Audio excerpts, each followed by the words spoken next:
देखिए हीर एक्सप्रेस 12 सितंबर से आपके नजदीकी सिनेमा घरों में।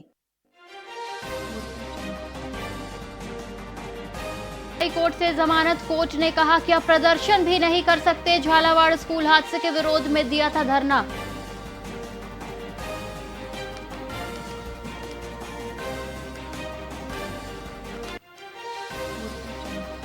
राजस्थान विधानसभा की कार्यवाही 8 सितंबर तक स्थगित। आज हंगामे के बीच 3 बिल हुए पारित। कांग्रेस विधायकों ने किया वेल में हंगामा और नारेबाजी।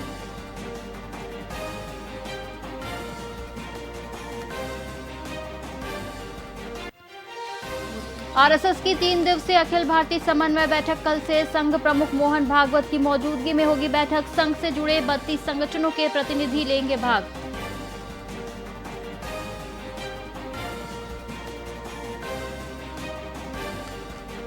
वर्धमान महावीर खुला विश्वविद्यालय कोटा में कुलगुरु नियुक्त। प्रोफेसर बीएल वर्मा को नियुक्ति किया गया कुलगुरु।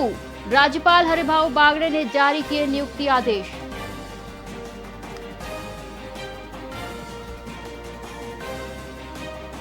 पंद्रह वर्षों बाद बाणगंगा नदी में बहाव शुरू। बाणगंगा नदी में पानी आया तो ग्रामीण झूमने लगे। ग्रामीणों ने पूजा और परंपरागत विधि से स्वागत किया।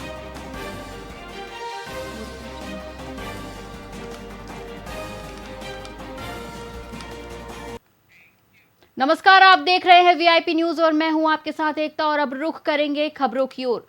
हनुमानगढ़ में पूर्व विधायक अभिषेक मटोरिया ने आम जनता और किसानों की समस्याओं को जानने के लिए जन सुनवाई का आयोजन किया।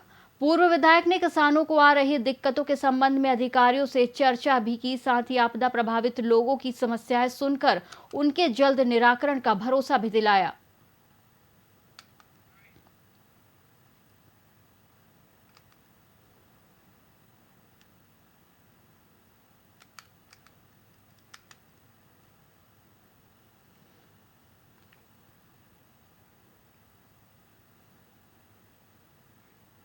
देखिए, आज जो अतिवृष्टि प्रभावित क्षेत्र का नौर में हम दौरा कर रहे हैं। तमाम पार्षदगण, जिम्मेवार पदाधिकारी, अधिकारी सारे साथ में हैं। और 2 दिन पहले भी एक दौरा सब द्वारा किया गया था। कल भी इसकी रिपोर्ट ली। आज फिर मैं व्यक्तिगत रूप से इसका दौरा कर रहा हूँ। कल फिर से गाँव का दौरा है। कुछ गाँव भी ऐसे हैं जो प्रभावित हुए हैं और जहाँ जहाँ जो नुकसान हुआ है उसकी रिपोर्ट बनाकर राज्य सरकार को भेजेंगे। चाहे नए आवास की बात हो, चाहे क्षतिपूर्ति की बात हो, जो भी सहायता सरकार उपलब्ध कराएगी उसके ऊपर तत्परता दिखाएंगे। और आगामी जो 6 और 7 तारीख को मौसम विभाग पुनः भारी बारिश बता रहे हैं, उसकी तैयारी के लिए पिछले 3 दिन से हम सब लोग लगे हुए हैं। आगामी 2 दिन तक, आज ही मेरी जो हमने एसटीएम है, अंडर ट्रेनिंग आईएएस है, उनसे कलेक्टर साहब से बात हुई है और सभी लोग मिलकर इसकी तैयारी कर रहे हैं। और डैमेज को, नुकसान को कम से कम किया जाए और लोगों को तकलीफ ना हो, इस हेतु हम इस बार पहले से तैयारी रखेंगे कि 6 और 7 की भारी बारिश में नौर की जनता को परेशानी ना हो।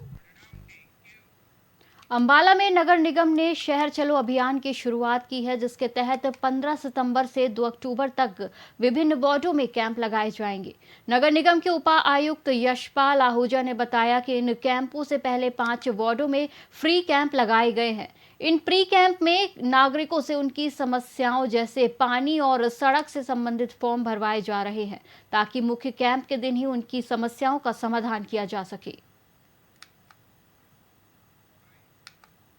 जैसे कि राजस्थान सरकार के डायरेक्शंस हैं कि आगामी 15 सितंबर से 2 अक्टूबर तक शहर चलो अभियान जो है वो शहरों में चलाया जाएगा। तो हमने इसके प्री कैंप्स लगाए हैं। करीब 5 वार्डों के लिए आज ये प्री कैंप लगा है, जो गंगा शहर के हमारे रीजनल ऑफिस में लगा हुआ है।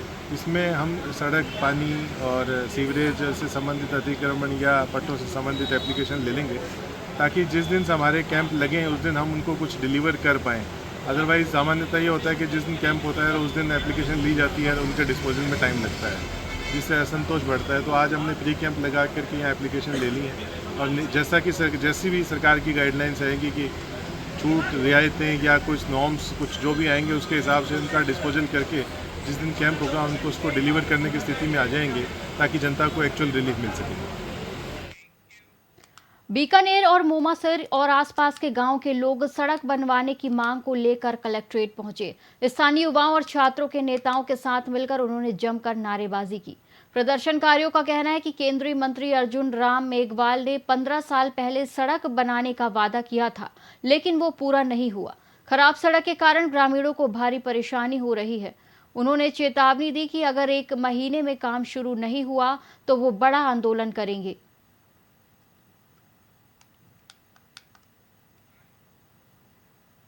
बताएं क्या मांग है, किस लिए प्रदर्शन कर रहे हैं? हमारी मांग ये है, श्री डूंगरगढ़ विधानसभा क्षेत्र के सीमावर्ती गांव 8 से लेकर श्री डूंगरगढ़ विधानसभा क्षेत्र की सबसे बड़ी ग्राम पंचायत मोमासर, जिसकी आबादी करीब 30 से 25 हज़ार है, और वहां से वाया लाचर होते हुए NH 11 तक जो सड़क पिछले 30 सालों से बदहाल स्थिति में है, बुरी स्थिति में है।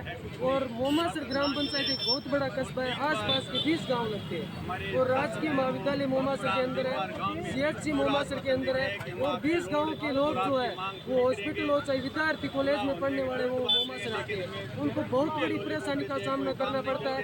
गर्भवती महिलाओं को तो कई बार ये स्थिति है कि सड़क रास्ते में प्रसव हो जाता है। इससे बड़ी निंदनीय बात और क्या हो सकती है। अर्जुन राम जी से मैं कहना चाहता हूँ, 3 बार आप घोषणा करके आए हो हमारे गाँव में चुनाव के समय में कि अब की बार मैं अगर आऊँगा तो नई सड़क बनाने के बाद ही आपके गाँव में आऊँगा, लेकिन आपकी थोड़ी घोषणाओं को गाँव की जनता समझ चुकी है। और अब हमारी मांग ये है, आज हम जिला कलेक्टर महोदय को ज्ञापन देने के लिए आए और 1 महीने का अल्टीमेटम देकर जा रहे हैं। अगर 1 महीने में सड़क का निर्माण कार्य शुरू नहीं होता तो गांव की जनता बहुत बड़ा आंदोलन करेगी। स्टेट हाईवे 6 और NH 11 दोनों जाम करने का काम करेंगे। आंदोलन में अगर कोई भी अप्रिय घटना होती है उसकी तमाम जिम्मेवारी जिला प्रशासन और स्थानीय नेताओं की है। इसलिए हमारी मांग है कि 1 महीने के अंदर अंदर सड़क का निर्माण कार्य शुरू करवाया जाए। बिरबल पूनिया, SFI पूर्व तहसील अध्यक्ष। हनुमानगढ़ जिले के नौहर विधायक अमित चाचाड़ ने जयपुर में पत्रकारों से बातचीत करते हुए कहा कि हाल ही में हुई अतिवृष्टि से किसानों की फसलें, मकान और आमजन को भारी नुकसान पहुंचा है। उन्होंने राज्य सरकार से मांग की है कि प्रभावित किसानों और ग्रामीणों को शीघ्र विशेष राहत पैकेज जारी कर सहायता प्रदान की जाए। विधायक ने कहा कि प्राकृतिक आपदा से पीड़ित लोगों को हर संभव राहत पहुंचाना सरकार की जिम्मेदारी है। अस्त और व्यस्त है, सरकार सोई हुई है। सरकार को समय समय पे अलर्ट जारी किया गया था कि कहाँ पे अतिवृष्टि होगी, कहाँ पे बाढ़ की आशंका है, लेकिन वहाँ के स्थानीय प्रशासन ने समय रहते कोई भी मीटिंगें नहीं की, आपदा प्रबंधन की कोई मीटिंग नहीं हुई, जल भराव के क्षेत्रों को चिन्हित नहीं किया गया और उसका खामियाजा आज प्रदेश की जनता भुगत रही है।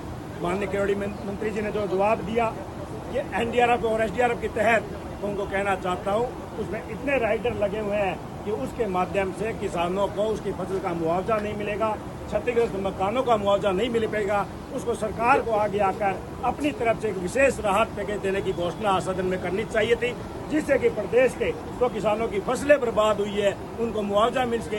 जो गरीबों आज बगैर छत के हुए हैं प्रदेश के अंदर, उनको मुआवजा मिलना चाहिए। ये बात आज प्रदेश के हमारे टीकाराम जूली जी ने तमाम विधायकों ने रखी कि आज जो मुख्यमंत्री जी सदन में आए हैं वो अपनी तरफ से आगे बढ़कर पहल करें और राजस्थान के प्रदेश की जनता को एक विशेष पैकेज की घोषणा देने का काम करें।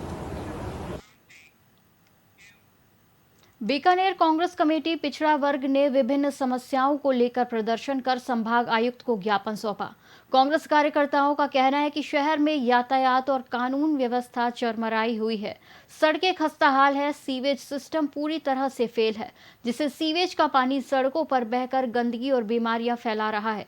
इसके बावजूद जनप्रतिनिधि और अधिकारी हाथ पर हाथ धरे बैठे हैं। कांग्रेस नेता मनोज चौधरी का कहना है कि यदि जल्द ही इन समस्याओं का निराकरण नहीं किया गया तो कांग्रेस उग्र आंदोलन करेगी। जी बताएं किस लिए प्रदर्शन कर रहे हैं? आज हमने संभागीय आयुक्त के नाम से ज्ञापन दिए हैं।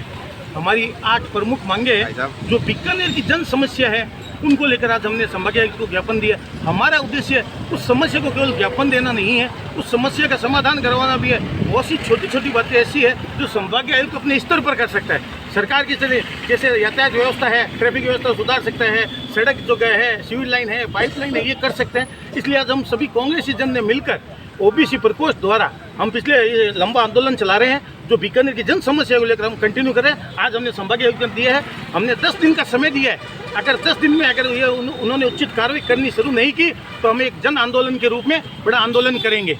मनोज चौधरी, प्रदेश सचिव OBC विभाग। राजस्थान की खबरों में फिलहाल इतना ही। आप देखते रहिए VIP न्यूज। नमस्कार।